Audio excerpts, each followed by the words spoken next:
The lockdown is easing.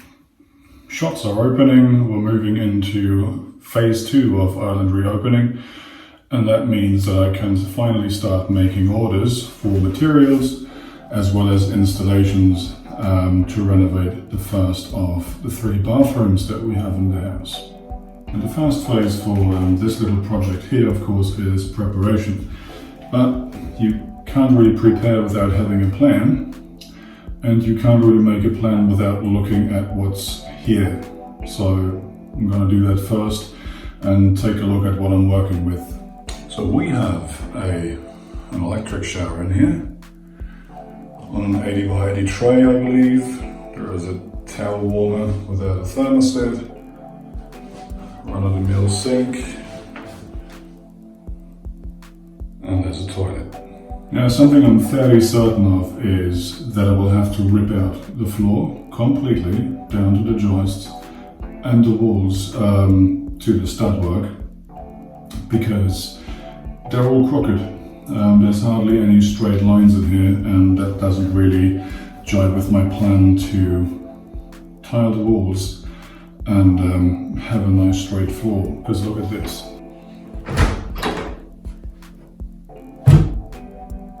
See? It just runs right on top of the tiles there. I don't know if this was done crooked to begin with, or if the floor came up at some later stage, but it's clearly visible that the tiles here have cracked. Looking over here, there's more cracking there, and here, I don't know if I'll be able to show this. This floor actually moves, so these tiles here move and grind as weight is being put on, and of course that crack moves through the grout along those tiles all the way down. So I reckon this is probably where there's a floorboard joint here. So there's one board there, because they constantly move, and that's where your cracking is coming from. Using my straight edge here, I think it's fairly visible just how uneven this floor is. There's a large dip right in here. It's the same for this wall. I hope this is visible, but there's a huge cap or bow in this wall. Right. It's about, I'd say, 8 millimeters of a gap there. And that's a bit more blatant and more drastic on this side. So my guess is that there's this stud here that I marked out with pencil line that is probably a little proud from the others, and that's where the bow and the wall is coming from. This wall here is fairly straight up until this point. Then as the level moves over,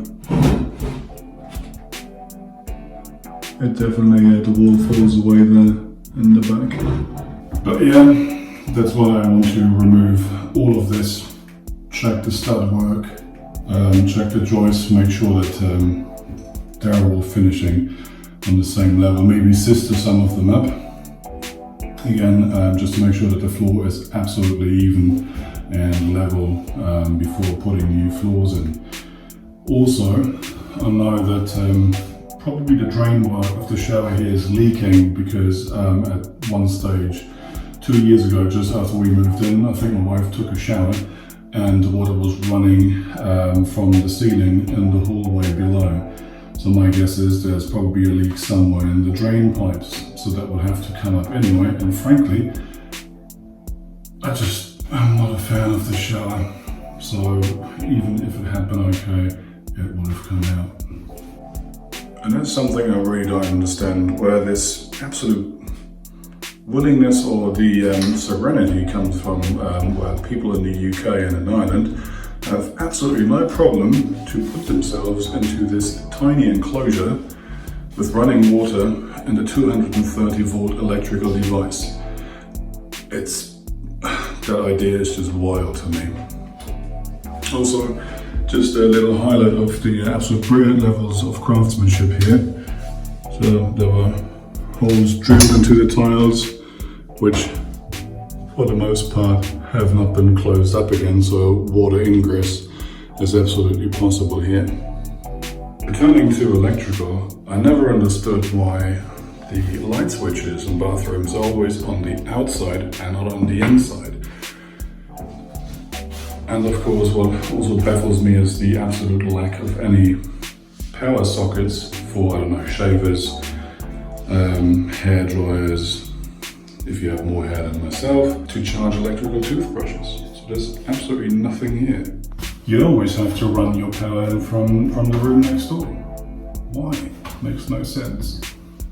Now another thing that absolutely makes no sense to me is having two separate taps. Hot, cold, hot, cold. And just as an added bonus, these taps are so short that you have to put your hand right here against the wall of the sink in order to be able to wash it. Like, where does this willingness to make your life deliberately more miserable come from? And thirdly, and this is the bit I really don't understand, this house was, I think, finished in 2003. So they put in this visible cistern crank flush handle. One crank, the entire tank drains. Absolutely unnecessary.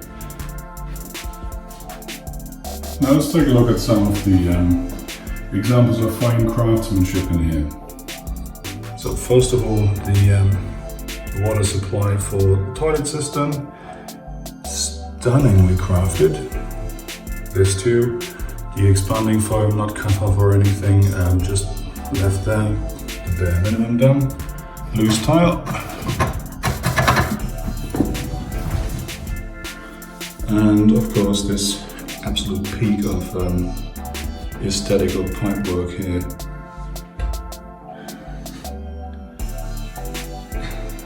Which makes me sincerely hope that whoever built this sort of built this for free as a favor and did not get paid for this. Beautiful work. So, that's what I'm working with here. That's going to be the basal film of what I'm about to do.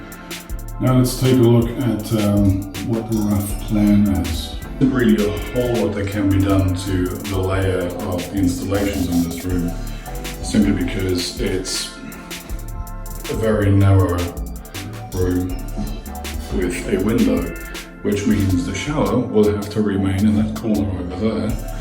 The sink will have to stay pretty much where it is, and the toilet will have to stay under that window too, because there's just nothing else that will fit under the window.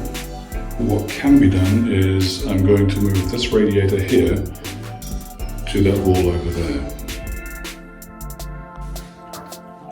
Of course, that electrical shower, I'm going to remove that.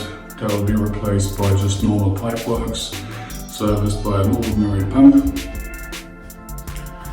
I'm going to be putting a triple light switch here, so that from this place on I can switch on the cabinet light that I'm going to be putting there, the ceiling light, beautiful ceiling light by the way, and a soft light here that is going to just illuminate the shower. So of course this archaic, or should I say antique charm thread switch, whatever you call this, yeah, that's going to disappear as well. In terms of preparation, what's needed is first and foremost measuring, marking out, ordering materials and installations such as new toilets, sink, shower tray, all that. And of course really like drawing out my plans that I can then work from with the measurements of where everything's going to go, so that once the wall panels and the floor panels are out, I know exactly where to reinforce construction so that the stud work will then be able to hold the under sink cabinet, the newly installed towel warmer on this wall, which at the moment has no cross studs or anything in there that will have to be put in. So all of that, I want to have that fixed on paper so that I don't have to constantly remeasure stuff. So I've already sounded out with this Parkside stud finder from Lidl. Cost me 13 bucks or so, I believe, and marked out where the studs are behind these walls, just so that I was able to calculate exactly the number of baseboards I needed for the wall, because of course they need to be screwed straight into the stud work, so it's essential to know how much offcuts I'm going to have, whether they'll be enough to use somewhere else, just to make sure I didn't order too few. Ordering too many isn't as much of a concern because I will be able to use those in the other bathroom, the main bathroom. And of course there is just more sketching here on this side. Again, more studs, and also where I want the under sink cabinet to sit, etc. So one obvious preparation is a staging area. I need a place to be working from, and because the ensuite bathroom is in there, and this is the master bedroom, it's still full of all the materials from my last flooring job for the other bedrooms. It's quite obvious that the first thing that needs to be done here is all of this mess needs to be cleared up so that I can put a staging area or work area for the ensuite bathroom in here. So a place where I can cut all the timber for the stud work and the joists, the floorboards,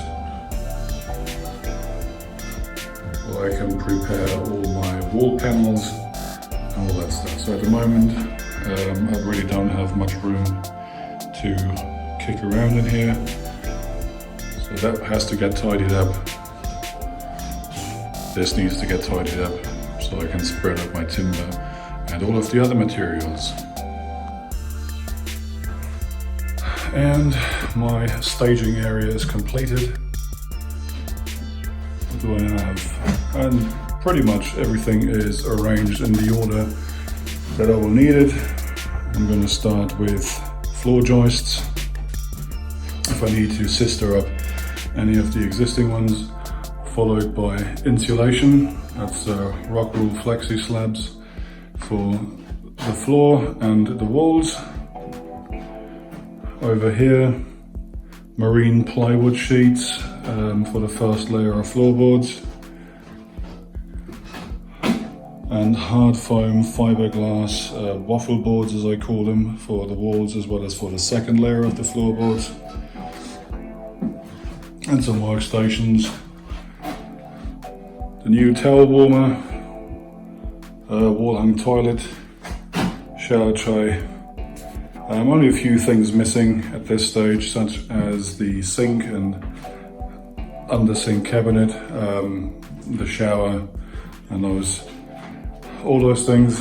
They should be here in another 2 to 3 weeks' time, but at least everything is set up here. The only preparation step still missing is my construction sketches, which I'll be doing next with the use of the measurements that I've already taken in there. Now for my construction sketches, I'm not using or doing anything fancy. I'm just going with this, what is this called, checkered paper or ring folders. Each of these little squares here is 5mm by 5mm, and it represents a distance of 10 centimeters in the real world. So that's what that all there is going to look like ultimately. And I note down lengths and widths and possibly depths of the installation items that I'm going to be putting in, as well as the distance from one another, and because I'm going to change the height of the floor, I'm going to get my reference heights from the ceiling, because I'm not touching the ceiling, and therefore the ceiling height is going to stay unchanged. Little top view there, and I'll be adding more measurements as I'm getting the other installations, such as the actual shower with the mixer battery. So once I've sort of put it up there, just to see what a comfortable height for it would be like, and then I'll be noting this in here as well.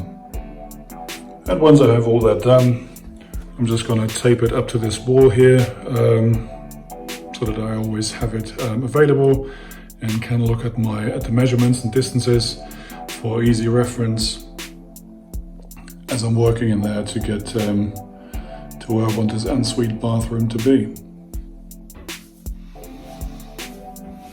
And that is it really, as far as planning and preparation are concerned.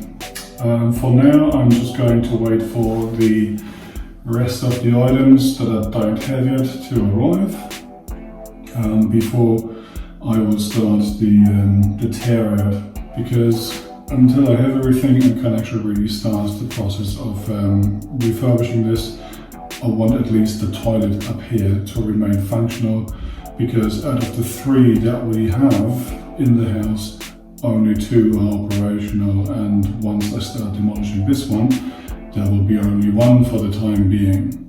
So for as long as possible, I want to keep this one here going. And then hopefully we'll have a tear out video in 2 to 3 weeks time.